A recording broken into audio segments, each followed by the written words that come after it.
I am Gayima, and you have arrived. Welcome.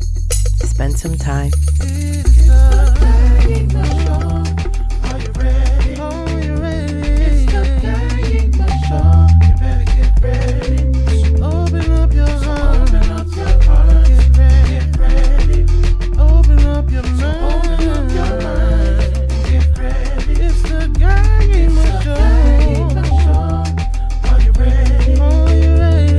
It's the Gayima Show. You better get ready. Open up your heart. Open up your hearts. Get ready. Open up your mind. Open up your mind. Get ready.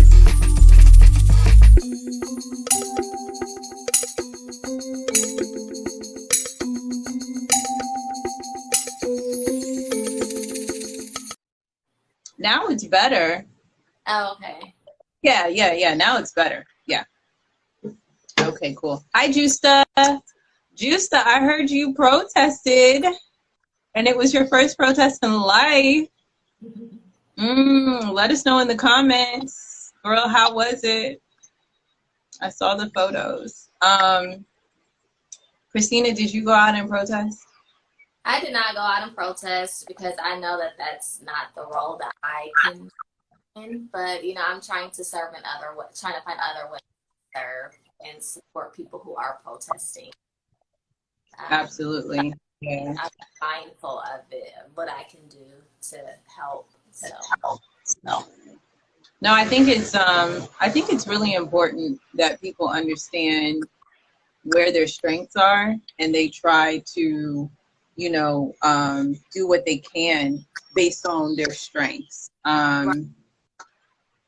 I do not do well in big crowds. I've had some very negative experiences in the past, and I know I just wouldn't be productive in that type of environment.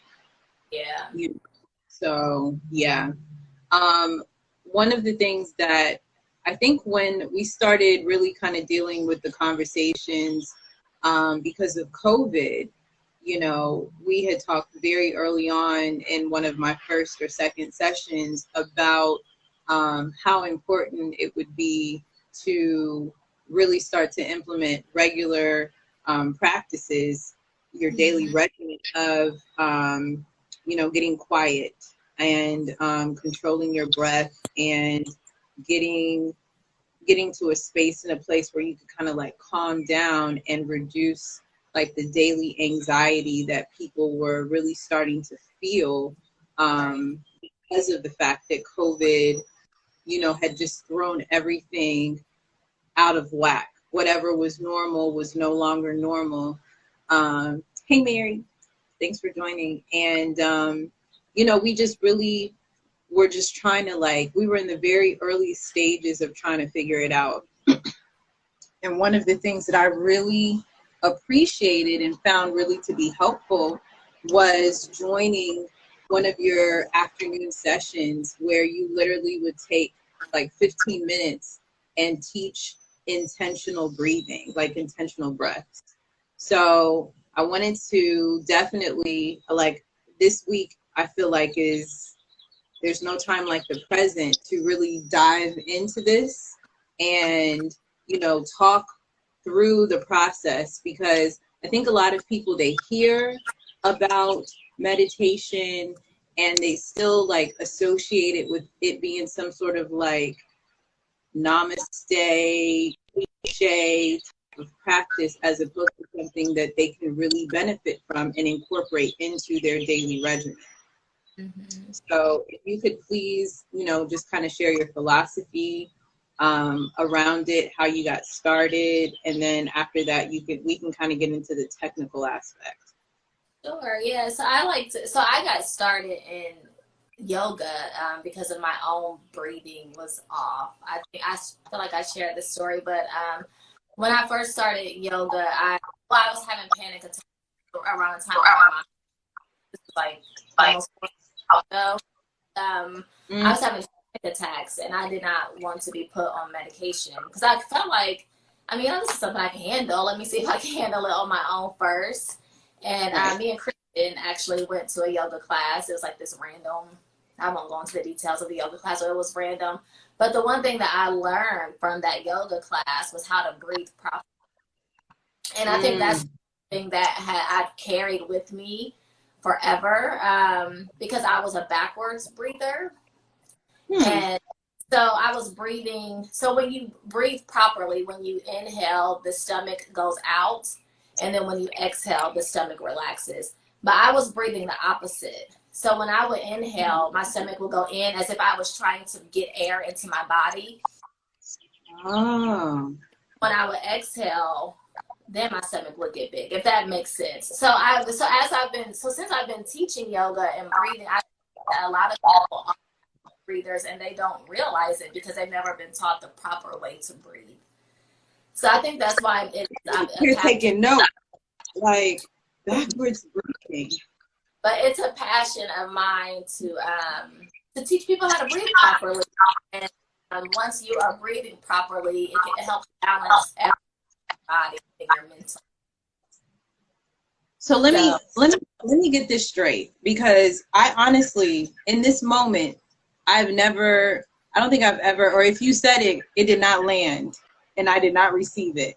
So in the past, you were breathing backwards, which means you were inhaling and that was causing your stomach like to go out. Explain that. So let's try this. So we're going to try a simple belly breath. So if you just place your hands on like your low belly, like just below your navel. Okay. And as you inhale through the nose, allow the breath to fill and palms begin to rise up into the air. And then as you exhale through the nose, releasing the air, and then you'll feel the belly relax back down. Okay, I'm with you. So then breathing in again, allowing the belly to fill with air. The belly will start to go into the palms. And then exhale, releasing the air from the belly, and you'll feel the palms start to relax. Okay. So that's a proper belly. So that's the proper way that we should be breathing. Obviously not that slow, but it should happen like that. So what I was doing, and this would just be my normal breath pattern. I was inhaling, but I was inhaling as if I was trying to bring oxygen out of, like, from space into my body. So I was inhaling and sucking the air in. Oh. Versus being like you're blowing up a balloon and filling it with air. Because that's really how we should look at the diaphragm, is that we're blowing up a balloon. Okay. And so, because as soon as I tried to do what you just said, my stomach felt tense. Mm-hmm. Like it was uncomfortable doing that. Yeah. But that was more regular, normal, every day. That was my normal every day. And so, and I didn't know that. And so, amazing abs. Right. Well, people would be like, "You look strong." I'm like, I don't know. But once I realized and I started working towards breathing, it took me a minute to start breathing properly. I just noticed my body with my panic attack. Wow. And then I was also teaching one of my really close friends. I was working with her on breathing because she is a backwards breather. So I haven't worked it out yet. Because to retrain the brain, if you have been breathing backwards for so long. Have you ever spoke with like a medical professional and sought some like information as to like how that happens?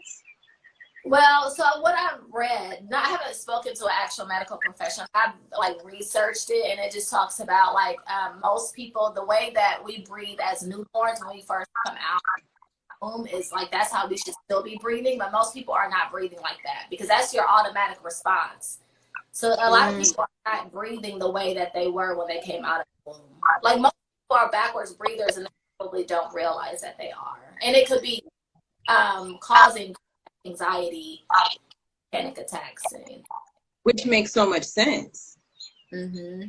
Wow. Because like I'm saying, in that moment, just listening to your directions and implementing that, my stomach felt tense. Like it didn't feel right doing that, right? Yeah. But I guess because I don't, that's not normal for me.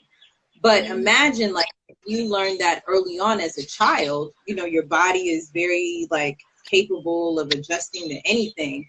And so over the years, wow. Yeah, so I remember, I feel like my backwards breathing started when I was a child. Like I feel like I've breathed like this for a long time. And I say that because when I do children's yoga, I noticed breathing like that. And so I have to keep guiding.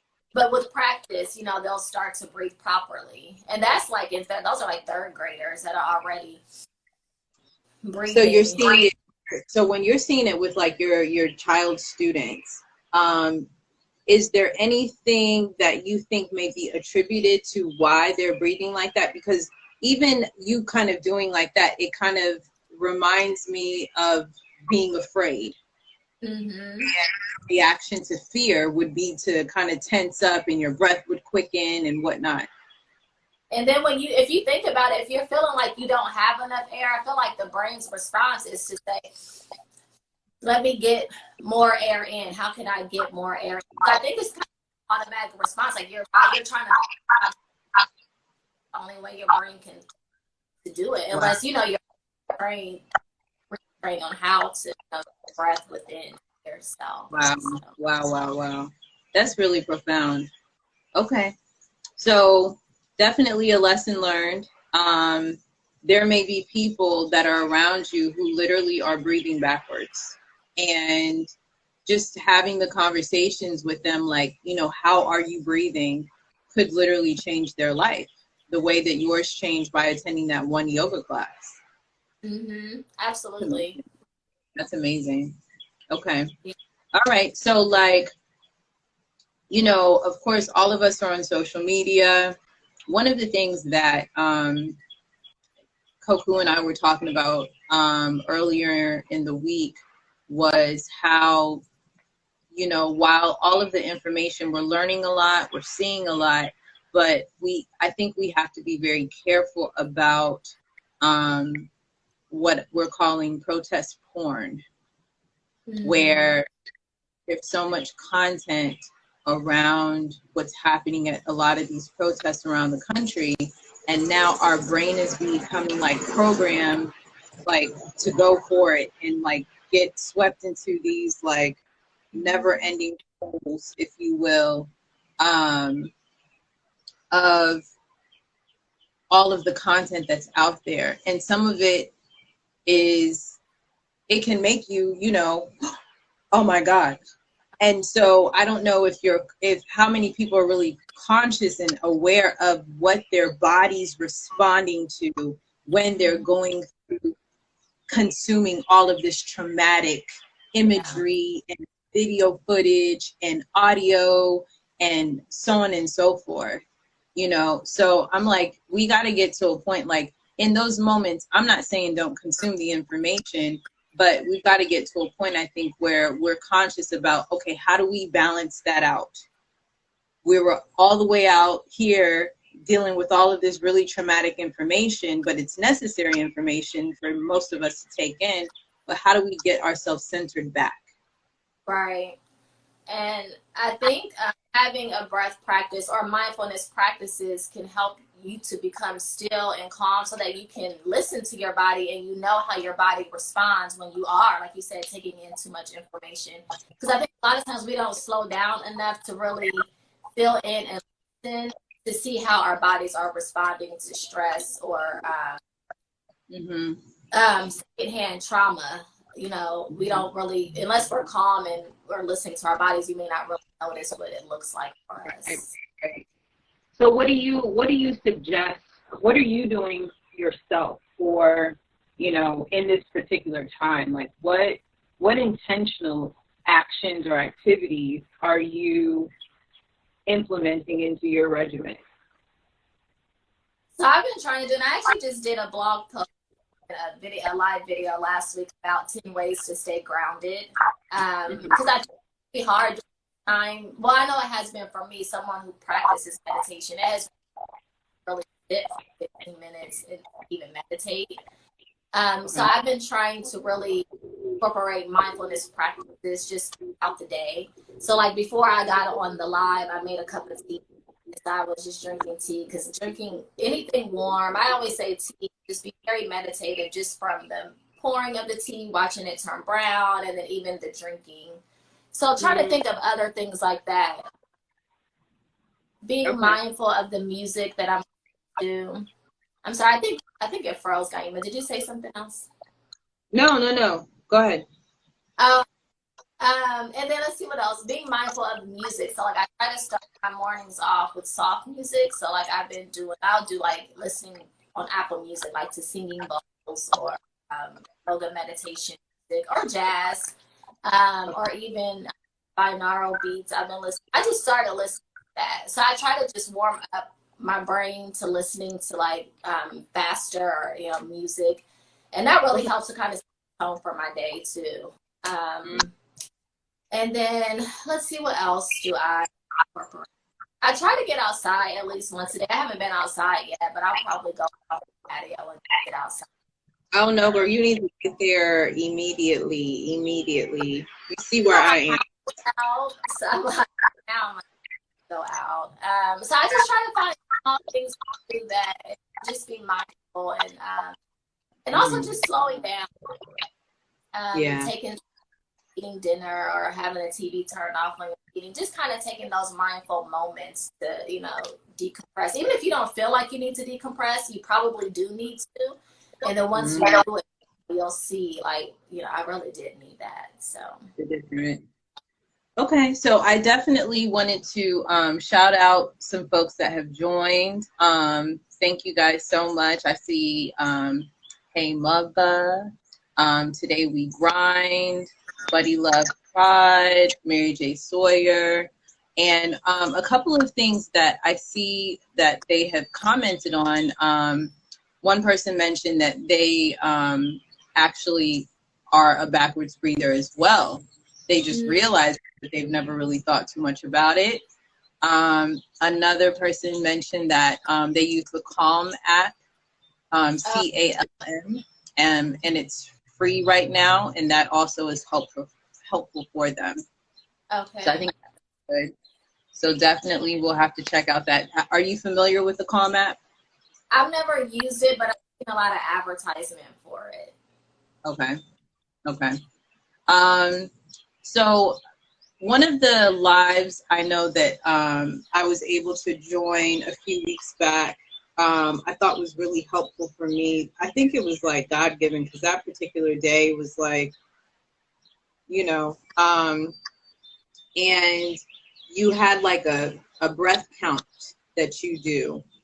So if possible, I wanted you to take us through that, and also like explain the significance around the counts and why certain counts are associated with inhale, certain counts are associated with exhale, and certain counts are associated with the holding of the breath. Okay, sure. So I think I've done a couple, but I think the one you may be referring to was the 4-7-8 breath. And so what that one is, you count. So you would do 4 counts of 4 on the inhale. And then once you get to the top of the inhale, you hold for 7 seconds, and then you exhale for 8 seconds. So the significance. So anytime you have when your exhale is longer than the inhale, then it causes your inhale to be deeper. So that's so you'll see a lot of breath practices where the exhale is longer. And then this one is significant also because you hold the breath for 7 seconds. And then when you hold the breath for that amount of time, it said that your body can regenerate cells. So that's the significance of holding the breath for 7 seconds. And then I think what I said, and we can go through that one. I just wanted to say, this one is one where you have, so I always try to give disclaimers to people, is to really honor your body when you're doing these breath practices. It's because something works for one person. So like this 4-7-8 breath could be very calming for me, but for somebody else, it could anxiety in their bodies. So you have to just really be aware and listening to your body. That as well, if you have, if you don't feel like your lung capacity is that strong that you can inhale for 4 seconds and hold for 7, exhale for 8, then you can cut those breaths in half. So then you would inhale for 2, hold for 3.5, exhale for 4. So that would be for someone who maybe it feels like you're straining when you're doing the 4, 7, 8 breath. Got you. And then with, oh yeah, what were you gonna say? Oh, I'm taking notes, girl. Okay. Then with that one, I always say to start out just doing maybe 4 rounds, because it can be a pretty intense breath practice, because it does help like with sleeping. So if like you have insomnia, you can't sleep at night, that's a really good breath practice to do when you can't sleep. And just starting out doing it for 4 rounds. And as you continue to practice that breath practice, you can eventually increase it to up to like 8 rounds. Okay. So basically, just to kind of make sure that I'm clear, this 4, 7, 8 is really like you recommend it for if you're really trying to sleep and you're having some trouble with sleeping. The emphasis on the exhale, because ultimately it forces you to inhale more on the next round. Is that correct? Okay, a lot deeper. And yeah, I think, you know, to your point, yeah, there may be people who feel, you know, that it was a lot on them. I know when the first time I did it, I was like, ooh, okay. But I just continued because I was like, this has to be right. What Christina said. But to your point, if you're just starting to kind of just cut it in half and then build up from there, right? Yeah.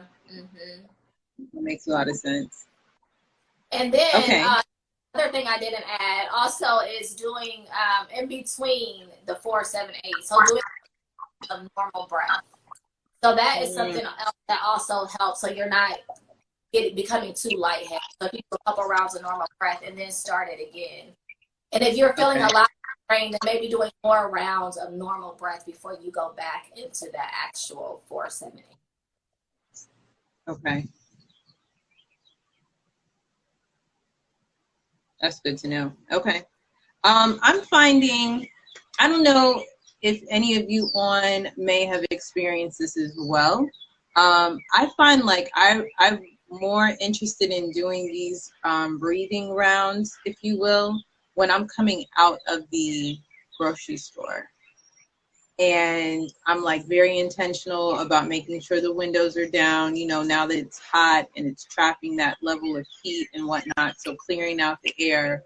But that period of time where the mask is off and it's like, let me also go ahead and get my oxygen on real quick and just kind of calm myself, because I'm definitely finding that I'm more anxious because of the whole mask on process. And oh my God, while I'm putting the sanitizer back on my hands, even though I was in there with gloves, you know, did I pick up something?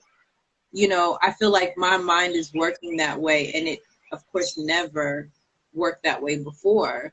And so the breath practices are kind of really helping me to just calm down before I go into traffic or go on to my next, you know, errand.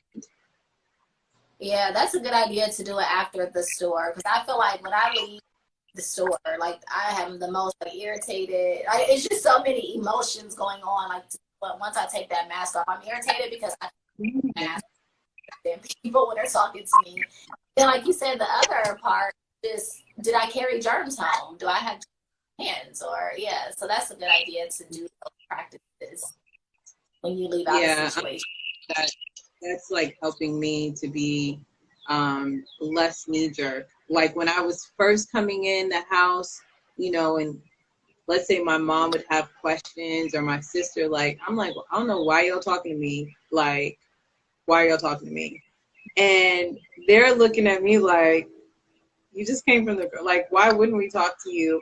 Right. But the narrative, there's a disconnect because I'm carrying, that energy of being annoyed and fearful and irritated and agitated. I'm bringing that in. And the breath, the intentional breathing and the pause is kind of helping me to reset so I don't bring all of that into whatever place I'm coming back into. Yeah. Mm-hmm. Yeah. Good strategy. Girl. And we can't drink wine all day, Right.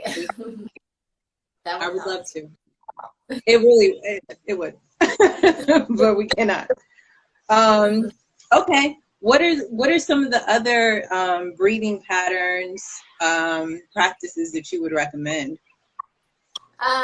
So my favorite one, and it's probably my favorite because it's the first breath practice I learned in yoga teacher training, but it stuck with me.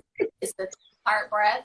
So I feel like if you are a backwards breather, this is actually one that I think can start to retrain your brain on how to breathe properly. And so that one is basically just exploring moving breath from the diaphragm through the rib cage into the chest. And then so just really focusing on bringing air throughout your whole body. What is that one? What do you call it? 3-part breath. And there's a few different 3-part breaths because there's another one too. But that one is just like your basic 3-part breath where you're filling the stomach, the low belly with air, the rib cage, and then up into the chest. So just really getting air throughout the whole body instead of like people may only breathe. So you may see just chest. So this allows you to move air from the belly all the way up. I think that is a good one to start with as well. Ooh, okay, so can we do one? Yeah, that was the one I actually had. Like, I thought it would be. I feel like that's kind of like a basic that is easy, for everyone. So, okay. If we want to do it, okay. Okay, you guys, if you're on and you're watching, join us. We're practicing intentional breathing. Yeah, so we're going to practice a 3-part breath. So first, just find a comfortable seat. That can be either sitting on the floor and across the or sitting on a couch. I'm sitting on a couch and I still just have the spine up really straight. If you're sitting on the couch and your feet are dangling, just make sure that your feet are making contact with the floor below you because you don't want to just have your feet dangling. It can cause more anxiety. So just make sure your feet are planted however you are sitting. So I'm sitting Indian style. Is that okay? That's fine. I'm sitting Indian style. So that's my preferred way to sit. I know it's not comfortable for everybody, so I try to just give other options. Yeah, I think we're just childish. Right. Yeah.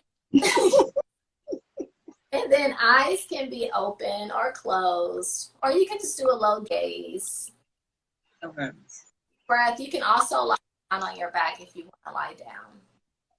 So first, just checking in to the normal breath. So nothing to do, just noticing what it feels like to be you. Body.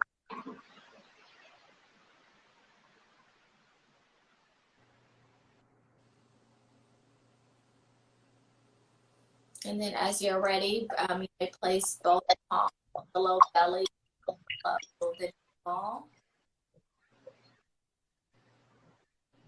Again, just noticing the natural breath. And then as you inhale through the nose, allow the belly to fill with air, allowing the belly to rise up into the palms. And then exhaling through the nose, allowing the belly to relax back down to center. Continue breathing in this way, noticing as you inhale how it fills with air. And then how, when you exhale, the belly releases air.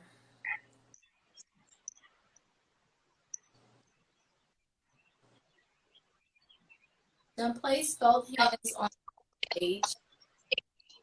so that the hands are cupping the rib cage, that the fingers are facing in towards each other this way.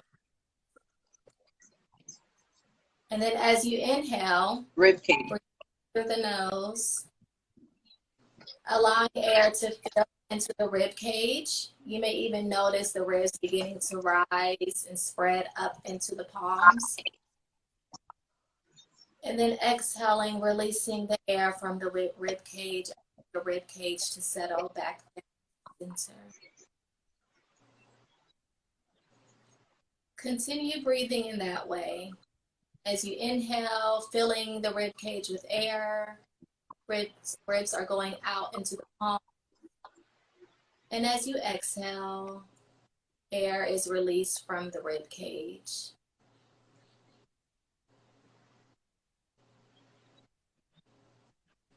Now place the palms below the collarbone on the upper chest.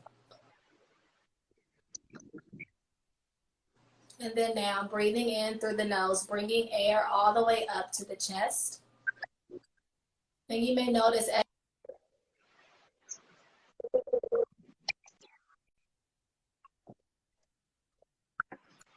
and then when you exhale, the air releases from the chest and the collarbone.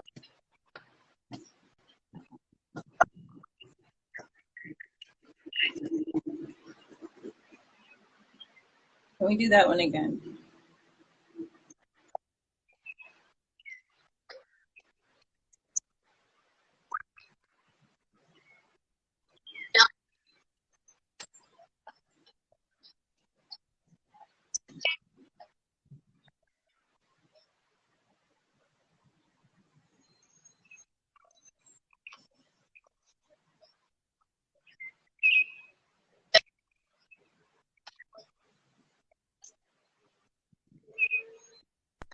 Now,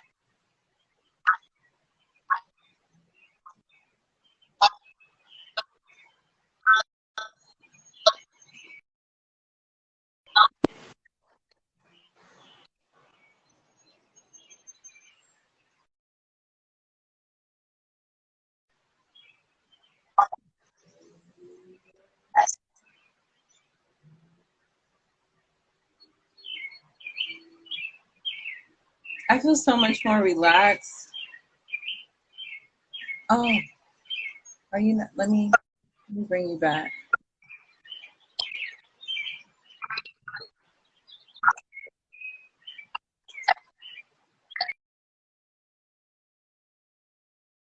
Christina, are you on? Okay. That was weird. That was so weird. Don't they sound beautiful though? They like just started meditating with us. Let me see if I can get Chris back on here.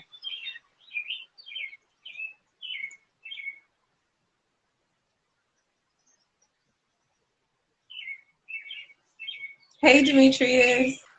Thanks for joining. I don't know what happened. I'm sorry. It was just like your pause.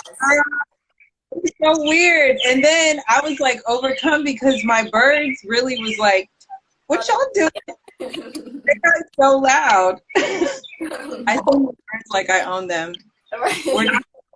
Like my They're always singing. It's weird.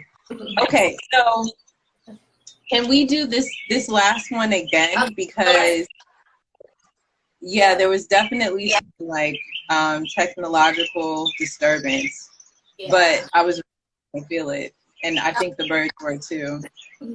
All right, so we'll start here. Just keeping one hand on the chest and then one hand on the belly. Gotcha. Okay. Inhaling through the nose, allowing air to fill in the low belly, through the rib cage, and into the upper chest. And then exhaling through the upper chest, through the rib cage, down to the belly. So again, breathing like that. So inhaling, filling the belly with air, into the rib cage with air, and the upper chest with air. And then exhaling from the top down, releasing air from the chest, through the rib cage, through the belly. And then you may release both hands down. And just allowing that breath to become more like one big wave instead of three separate parts. So inhaling from the belly, through the rib cage, through the chest. And then exhaling from the top down. Again, inhaling from the top, from the bottom up, belly, ribs to the chest. And then exhaling from the chest through the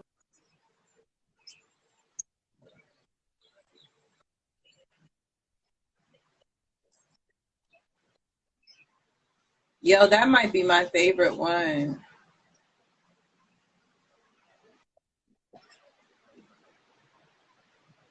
Yeah.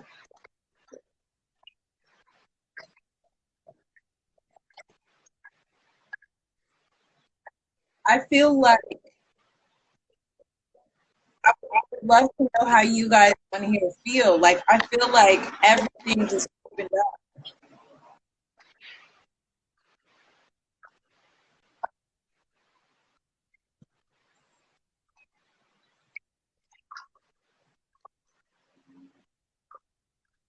Mm, yeah, I feel so much better than I did an hour ago. Yeah. And there's definitely something to be said if you are outside. Oh, you guys can hear Christina. It is hard to hear.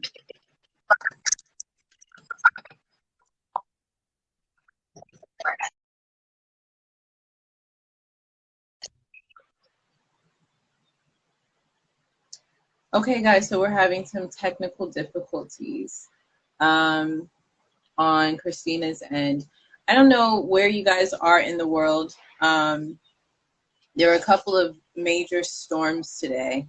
So I know her area of town was affected. So that could be why. But she's rejoining. Greetings and blessings to those of you who have joined. Young UTV, welcome, welcome, welcome. Demetrius, it's always a pleasure.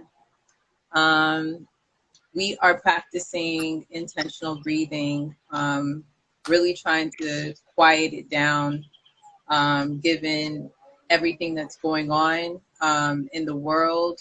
For us who are here in the United States, for many of us, it's in our backyards. Christina is an inner peace, I call her an inner peace advocate.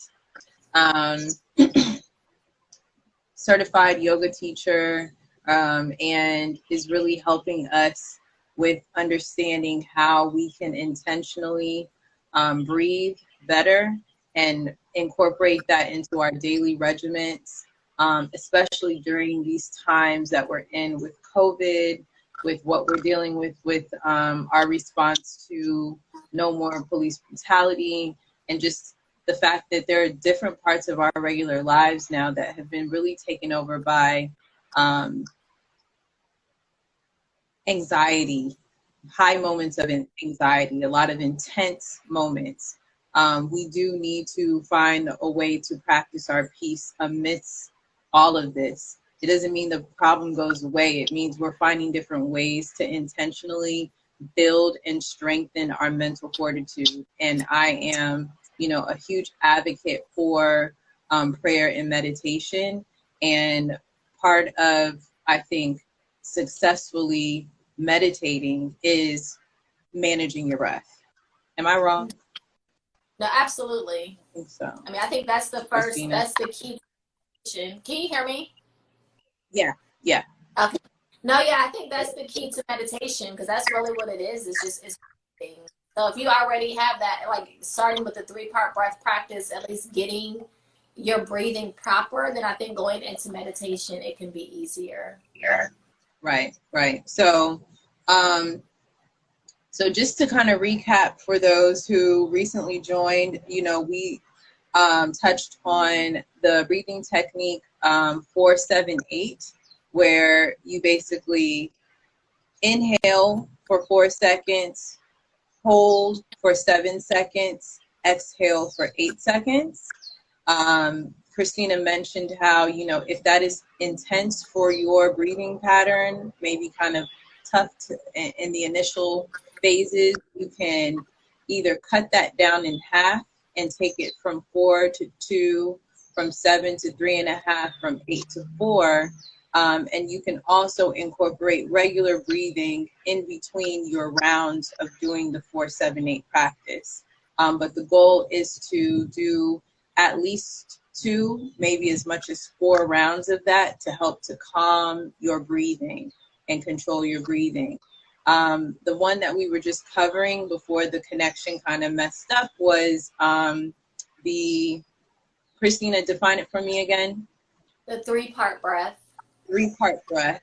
And the 3-part breath, keep me honest, focuses on your belly, your diaphragm area, your rib cage area, as well as your chest area.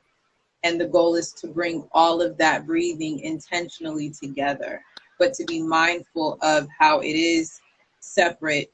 And you can feel it. I was definitely like, when you had us going through that, I could feel my rib cage expanding as we were holding. I could feel it with my stomach and the bottom diaphragm area.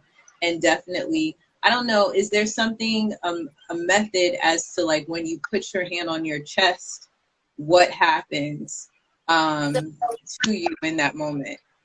So yeah, so it's just like how you did with the it's just allowing you to feel the air in your body.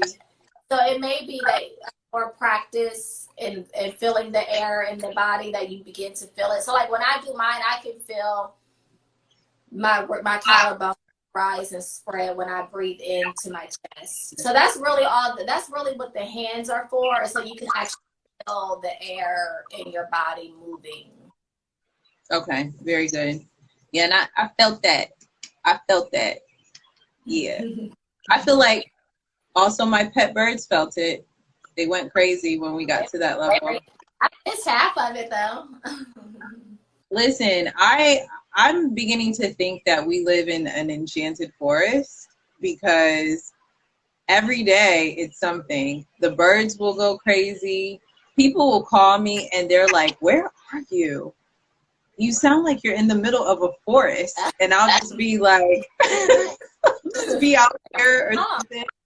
And then, like earlier, I was watching, like, I think they're badgers, but I could be wrong. They literally could be any animal. I just know that they were not skunks. They're brown and they're cute. And like the baby, Groundhogs, no? Maybe. Like, part of me feels like it's a groundhog, but I'm like, are groundhogs here? I don't know. I see groundhogs around here more than badgers. That would make sense. We don't live in Wisconsin, do we? Yeah, they probably are just groundhogs. Yeah. But they're so cute, and there's like a family of them that like comes every day and like munches on the grass and then disappears. And yeah, and then there's like a family of white-tailed deer that definitely come through. So I feel like I have like my little personal enchanted forest / zoo, but we can't touch it. Yeah. Right. That's nice. Yeah, happening. But it keeps it peaceful. So it helps it as far as like the trees and all of that. One thing that I've realized too is that really helps with the air circulation. So when there is like a very intense or stressful moment, I tend to come outside and center and get with the breaths out here, especially because the air is flowing, all of that. Yeah. Mm-hmm. Yeah, groundhogs are dark brown or dark gray. Okay, thanks so much. I think that's what it is. Thanks, Demetrius. We got it. I have pet groundhogs. They don't know me, but I know them. Yeah. So are you still doing your weekly moments of mindful breathing? So I am not doing the weekly moments, only because life is kind of crazy, and I'm about to start patience training next month. So I know my schedule is going to be weird, but I'm doing other things. So like, I'm doing a 7-day mindfulness challenge the week before summer solstice, so June 14th through the 20th. And it'll just be sitting out. So I was already going to do like a jump start for my own mindfulness practices. So it'll just kind of be, I'll be offering up a challenge each day of a different mindfulness practice that you can incorporate per day. The link to sign up is in my bio. Okay. And then if you sign up, then you'll receive in your inbox each day, you know, the challenge. And I'm live or doing stories. That's how I kind of share what I'm doing for each mindfulness challenge. So that's what I have coming up. I'm definitely going to not only sign up, but add that to the update in my newsletter to send out to everyone. Mm-hmm. Thank you. Those dates you said it's in line with summer solstice? Yeah, so summer solstice is June 20th, and so this will start June 14th and then end on June 20th will be the last day. Okay. Very cool. Now, can you kind of go into detail as to why you have it aligning with those particular dates? Like, what's the significance of aligning that with summer solstice? So, so just the beginning of a new season. So sometimes I know we talk about seasons symbolically in our lives, but I also feel like seasons that actually come around, physical seasons, like summer coming, kind of be a jump start on what you want to enter into your life for that next season. So that's kind of why I did it, just kind of as a getting your mindfulness jump started right before that summer season starts. And especially because we'll be outside more and doing things. So I think I feel like summer's always it's time to kind of incorporate these practices. So I thought it was a good time to start it. So no, I like that thinking. It's interesting because that actually aligns with the week that I am looking to do the Flourish touch point, like our 6-month checkup on the vision board party that we did in January. You were there. Yes, I have it on my phone right here. Yes, and so I want us to do like a real checkpoint. It's probably going to be like a Zoom call as opposed to IG Live because that was very personal, and I felt like a lot of good information flowed. So I want to keep that energy going. But I have spoken to some people who attended the Flourish event, and I was, remarkably pleased to hear that people really are still staying the course despite all of what is going on. They've booked the trainer that came there to share information about fitness. They've had meetings with, the financial advisor that came in and dropped knowledge.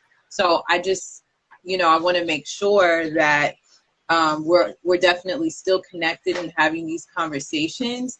And one person had really emphasized how they would like us to kind of build a community around the accountability. How are we keeping ourselves on track, and how are we helping people within that circle to stay accountable for whatever the goals were that they had said that they wanted to implement this year? Yeah. So we've had every distraction under the sun, but I still think it's really, really important that, we still stay connected and focus on that. Right. Yeah, absolutely. And I agree with the accountability piece. Hi. You can go in. Okay.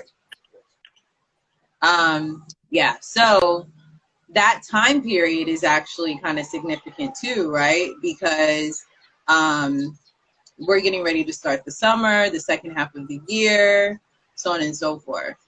So that might be cool. I will add that. And I'll be promoting it. Where I just released some stuff yesterday. I think I posted some today, so I'll be promoting it. The promotion, but I'll be putting out more stuff about it. Okay, very cool. I feel so much more relaxed, Chris. Good, I'm glad you do. You know, whenever I teach these practices, I feel much more relaxed too. Like, I feel like you're just walking around like a cloud. Like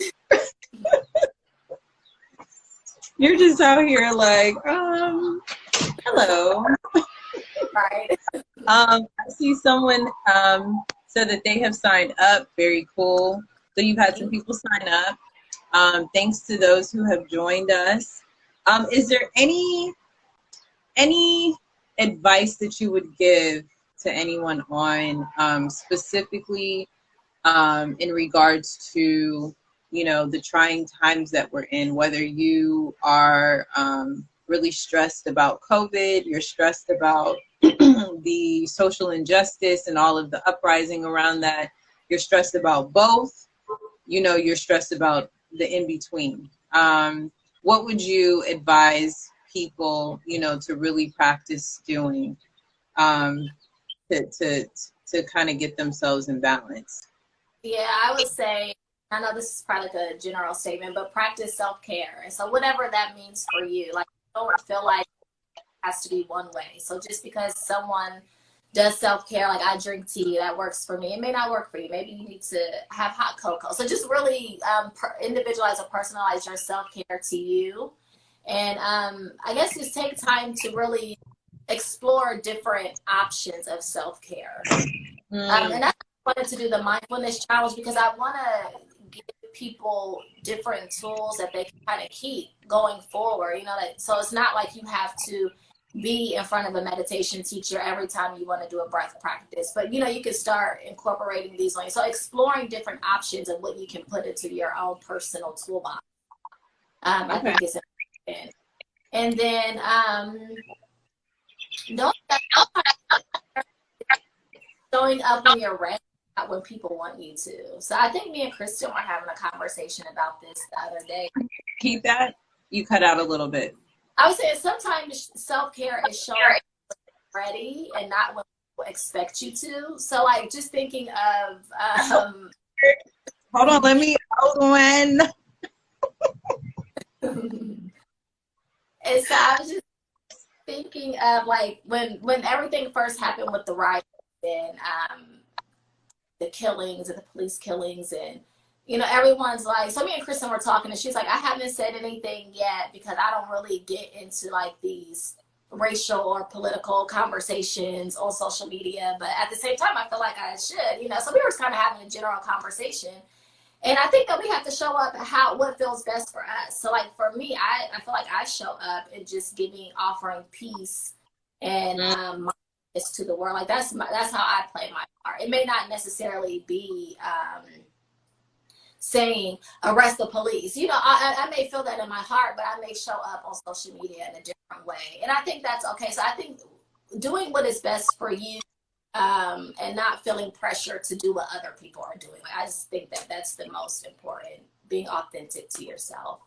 I think that's so key. I mean, I think that's so important. I think that's so important because right now people are really trying to, first of all, you're dealing with a population of people who are really exhausted mentally already. Like this is happening, but it's not the first time, and it's not the third time, and it's not the first year, and it's not the first decade, right? You know, so we're already speaking from a space and a place of like being mentally exhausted. And then this is happening again. you know, and then you've got, you know, so many different subsets of people, no matter what their positions are, everyone feels something, right? And, you know, I don't really do Facebook. Y'all know how I feel about Facebook. However, Facebook owns Instagram, and I love Instagram, so I'm in a catch-22. But one of the things that, you know, I've been very intentional about doing is at least logging into Facebook like once every other week, if not once a week, more so to like make sure that I don't miss anything catastrophic that has to do with family, because some of my family only communicates through Facebook, and then sharing content that I've produced or that I feel is important that should be out there. And excuse me, I did see a post from someone. I don't even know how I know this person. That's the other thing that be confusing me about Facebook. Like, did we go to school together? Do I know you from passing? You know, I don't know how I know you. Are you a friend of a friend? You know, so there's that where I'm first trying to just figure it out. How are you on my timeline? Right. And then the post was made, and it was like, you know, I just judge people for who they are, not for what they look like. And I looked at it, and I looked at it, and I looked at it, and I looked at it. And I was like, this person has every right. They literally have every right to express exactly how they feel. And they're not obligated to post something that I would want to see. Right. Yeah. Now, Gayima, some years ago, may have responded and been like, ex flirted. You know, I would have cussed them out, more or less. Okay, let's just not even get technical. But I've realized, I'm like, people are not obligated to please me. It just is what it is.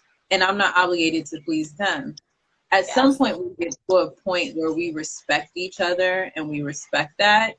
I just don't know when. So we just got to do our own parts. Thank you for spending time with us at I Am Gayima, a podcast. It's a shit show out here, y'all. We need each other more than ever. So let's stay connected. Feel free to share, like, and subscribe on various social media platforms. You can find us at I Am Gayima or Gayima Show on Instagram, Facebook, and Twitter. For a deeper connection, consider joining the community. Visit GayimaShow.com to submit your email and become a part of the monthly conversations. I actually try and send out notes consistently, and I respond. Until next time, be intentional about what you listen to and protect your peace.